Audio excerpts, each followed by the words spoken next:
What is currency derivative? Currency derivatives are exchange traded contracts deriving their value from their underlying asset, that is the currency. The investor buys or sells a specific unit of fixed currency on a pre-specified date and rate. These contracts are actively traded on the stock exchange and are mainly used by importers and exporters to hedge against domestic currency fluctuation. There are four types of derivative contract. First one is forward. A forward contract is a customized contract between two parties to buy or sell an asset at a specified price on a future date. These are available over the counter and not marked to market. These can be customized to suit the requirements of the parties to the contract.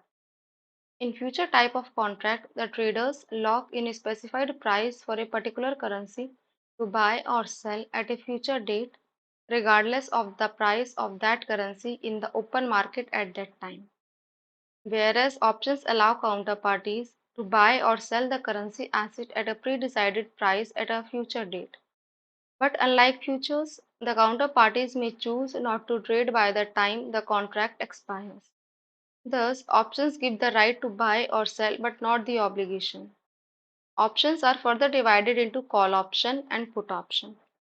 Call option gives the owner the right to buy the underlying asset at a future date and a pre-decided price but not obligated.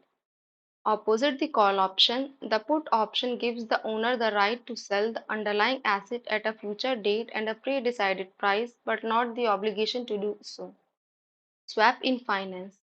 Swap is an agreement between two counterparties to exchange financial instruments, cash flows, or payments for a certain time.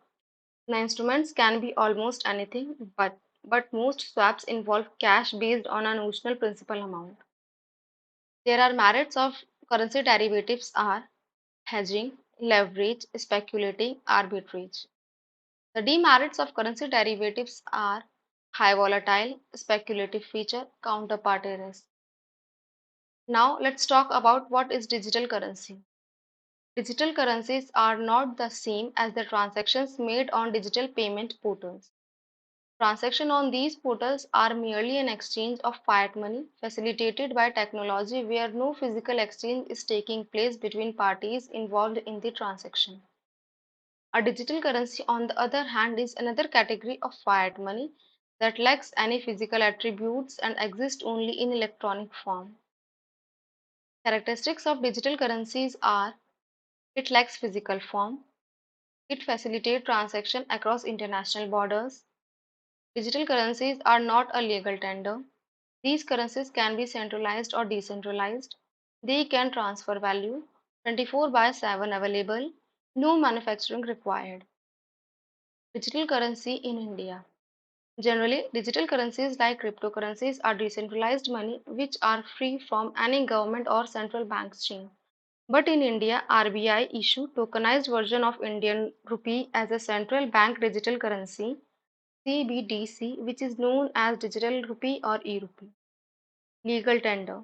Once officially issued, CBDC will be considered as a medium of payment and legal tender by all three parties, citizen, government bodies and enterprises. Being government recognized, it can be freely converted to any commercial bank money or notes. RBI is not in favor of e-rupee with interest because people might withdraw money from bank and convert it into digital rupee, causing banks to fail. Now that let's talk about the advantages of e-rupee. 1. Reduction in operational cost involved in physical cash management, fostering financial inclusion, bringing resilience, efficiency, and innovation in the payment system. 2. Provide the public with uses that any private virtual currencies can provide without the associated risk. 3. Cybersecurity, privacy issue, digital divide, and financial illiteracy are some of the issues related to CBDC in India.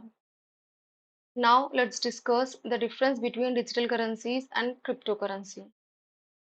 Digital currency are centralized, require verification, not transparent, regulated by a central bank, and robust laws for transaction in all states. While cryptocurrencies are decentralized, partial anonymity, transparent, no regulatory authority to control cryptocurrency, and only a few states have stringent law for crypto TXN.